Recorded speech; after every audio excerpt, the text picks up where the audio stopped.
자, 레인보우 로보틱스는 왜 이렇게 안 빠질까요? 고점은 낮아지고 있지만 뭐 빠지는 느낌도 전혀 없습니다. 그냥 기간 조정으로 이대로 쭉 1분기는 여기서 끝났으면 좋겠습니다. 1분기.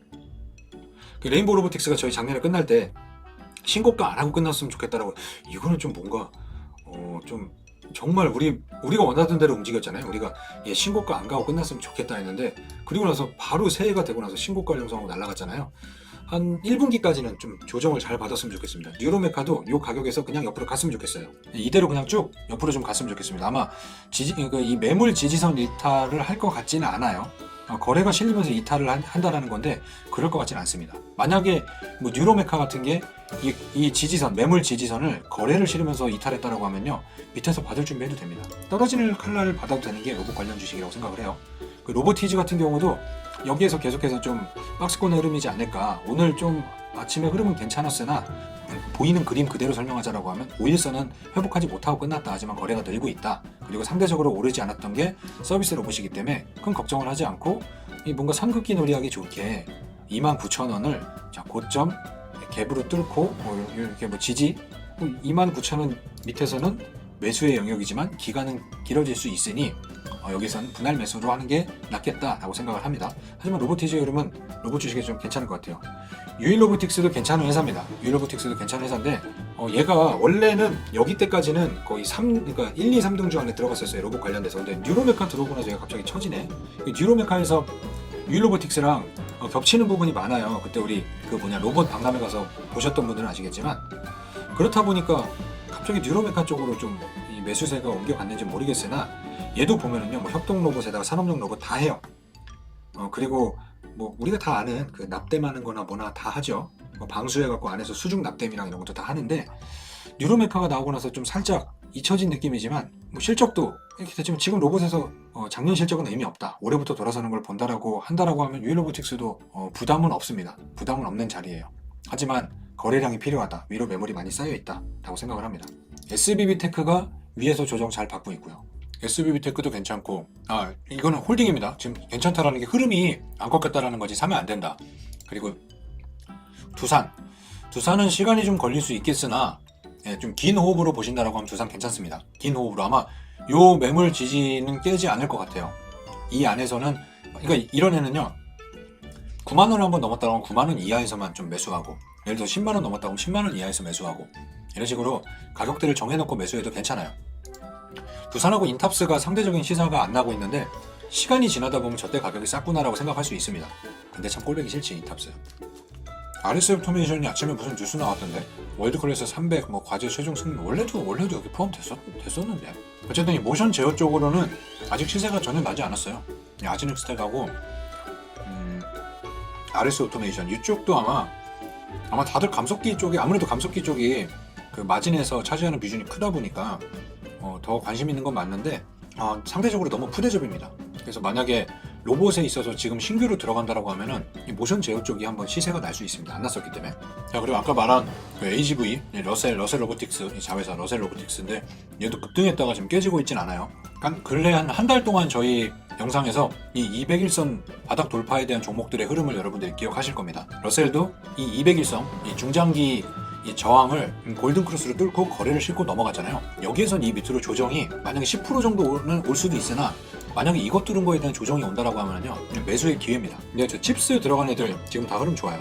T로보틱스도 같은 쪽에 들어갑니다. 물론 재활 로봇도 하고요. 얘는 이제 그 디스플레이 쪽 진공 로봇 쪽으로 원래는 알려져 있으나 시장에서 주목은 그 진공 로봇으로 주목받는 게 아니라 아마 그 웨어러블 재활 로봇 있잖아요. 삼성에서 출시한다라고 하는 T로보틱스가 그 웨어러블 재활 로봇도 하고요. 자회사가 그 AGV 무인운반구도 합니다. 이 현대무벡스가 예전에 한번 파바트님이 한번 말씀하신 적이 있는데 큰 관심 안 갖고 아마 이 거래 터졌을 때 아마 물어봤을 거예요. 이게 현대 엘리베이터 그룹에서 그 물류 자동화 쪽 분사돼서 나오는 회사인데, 최근에 보면은 물류 자동화 그 분류하는 거 이런 시스템 관련된 쪽이 주목을 받잖아요. 얘도 한번 움직이지 않을까? 현대무벡스 시세가 안 난 걸 찾다 보니까 현대무벡스가 나오더라고요. 뭐 어쨌든 이런 게 있다. 참 스맥은 참 안 가네. 얘는 매수하라고 말씀드리는 게 아니라 안 간 걸 찾다 보니까. SP 시스템즈 이런 애들도 스마트 팩토리 관련된 뭐 솔루션 쪽 다 괜찮아요. 우리 예전에 한번 종목올림픽 때 했었던 M2i 같은 애들 얘는 흐름이 좋네. 얘도 보면 200일선 넘어갈 때 이때 한번 거래량 나오고, 이 바닥에서 거래량 나오면서 윗골이 달리는 거 제가 엄청 좋아하잖아요. 보통 이 흐름을 한번 잘 기억하세요. 바닥을 몇 달 동안 다지고 있던 회사가 거래가 없다가 어느 날 거래가 터지면서 윗꼬리가 달리는 날이 있습니다. 이거는 제가 말씀드린 본전 심리, 이거 떴을 때 여기 있었던 수많은 사람들이 에이 하고 던지는 그 윗꼬리인데, 그리고 나서 다음 날부터가 매수 기회예요. 근데 이런 흐름이 나오는 종목들이요, 바닥에서 50% 이하를 50% 이하가 아니라 50% 이상 안 넘어가는 종목이 없습니다. 근데 단 그 산업 섹터가 어떤 섹터고 어떤 기업이냐가 중요하죠. 그게 갖춰진 상태에서 이런 흐름이 나오는 거는요, 정말 고수익으로 연결됩니다. M2I가 아마 예전에 불조파가 했었나? 종목올림픽 때? 아, 얘가 오늘 올라가서 난 이렇게 우리가 막 이것저것 검색하다 보면은 우리 정보나 이런 거 해갖고 우리가 좋아하는 상품 광고에 뜨게 하는 그 무슨 마케팅 관련된 쪽 회사 있잖아요. 개인적으로 너무 싫거든. 쿠팡 같은 거 내가 뭐 검색하다 보면은 그거에 관련된 상품 막 맨날 나오잖아. 그런 거 하는 회사가 이 플래티어랑 뭐 와이드 플래닛도 그쪽이었나? 너무 싫어. 저 올라가더라도 사고 싶지가 않아요, 저런 애들은. 트윈 세네. 얘네 같은 경우도 이제 그 스마트 팩토리 박람회 갔을 때 나름대로 좀 잘 갖춰놨었던 회사인데, 얘네도 아마 인공지능 관련 엮여서 아마 더 올라갈 겁니다. 뷰노도 현장에서 얘도 보면 똑같은 흐름이죠. 200일선 돌파 시점 50% 이하가 아니라 50% 이상 다 올라가요. 왜냐면 산업이 돌아서면서 200일선 깨고 올라갈 때는요, 역배열이 정배열로 바뀌는 거잖아요. 그러면 진짜 막 100%까지 수익 납니다.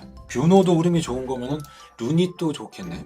우리 이노팍이 갖고 있는 루닛. 픽셀 플러스 같은 경우는 근데 자율주행 쪽 움직임은 들어갑니다. 카메라 하나당 하나씩 그대로 들어가는 거기 때문에 저거는 자율주행, 그리고 이제 자율주행의 뭐 단계별로 카메라 숫자가 늘잖아요. 그럴 때마다 수혜줍니다, 픽셀 플러스.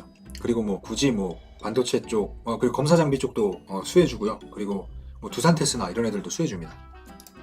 코난 테크놀로지 보려고 하고 있었는데, 코난 어디 갔니? 얘도 많이 안 빠져요. 코난 테크놀로지가 좀 빠지면은, 제가 지금 현금을 갖고 있는 게 좀 있거든요. 왜냐면 이 코난하고 레인보우를 그 수익 실현했었던 것들이 이제 뭐 위성이나 메타버스 쪽으로 좀 많이 분산이 돼 있는데, 다시 담으려고 현금을 좀 갖고 있는 게 있습니다. 근데 코난은 안 빠지네요. 셀바스는 어차피 비중을 거의 안 줄였어요. 셀바스는 안 줄였는데 코난은 좀 수익이 300%가 넘어가고 좀 줄여놨거든요. 저는 인공지능은 코난하고 셀바스 갖고 있는데 고민되는 게 막 솔트룩스 같은 애들. 근데 안 빠집니다, 얘네도. 추세는. 그러니까 제가 예전에 인공지능을 장기 계좌에 넣어놓고 셀바스하고 솔트룩스 뭐 이렇게 갖고 있었는데, 솔트룩스는 좀 수익이 좀 많이 나갔고 SBB테크로 넘어갔었고요. SBB테크를 다시 수익이 110% 이렇게 나와갖고 그 반을 정리해갖고 JLK 이걸 지금 사고 있습니다. 그 플리토 같은 애들도 지금 바닥에서 남들 안 갈 때, 남들 갈 때 이렇게 있다가 남들이 이제 쉬니까 좀 올라가고 있는데, 얘도 이거 여기에서 빠진 게 사실 도대체 왜 빠졌는지 모르게 그냥 반토막이 났었잖아요. 근데 지금 이제 회복했습니다. 얘는 원래 가격. 뭐 관심 있는 부분 뭐 종목들이 있으면 여러분들이 갖고 있는 거 조정 시에 추가하는 게 나아요. 오픈 엣지 같은 경우 남윤택이 안 빠지네. 오픈 엣지가 안 빠져. 그러니까 뭔가 탐나는 종목들이 있잖아요. 근데 사람이 욕심이 이게 나도 가끔 느끼는데, 초보분들이 얼마나 힘들까. 예를 들어서 오픈 엣지가 보면 바닥에서 2배가 올라갔고 뭐 저점은 아무도 잡을 수 없으나 저점을 잡았다고 하면 2배 반 정도 올라갔잖아요. 근데 이게 거기서 잡겠습니까? 보통 뭐 평단가 하면은 보통 사람이라면 10,000원 정도? 이것도 아마 고수들이 평단가 10,000원 정도, 9,000원 정도 나올 거예요. 그렇다라고 하면 한 100% 정도인데 우와 하는데, 코난은 몇 배가 올랐는데 이걸 보고 우아하는 게 사람의 심리입니다. 이 마음속에 도둑놈들이 하나씩 다 있다니까, 투자하는 사람들. 그 도둑놈을 때려잡아야 여러분들이 돈을 버는 거예요.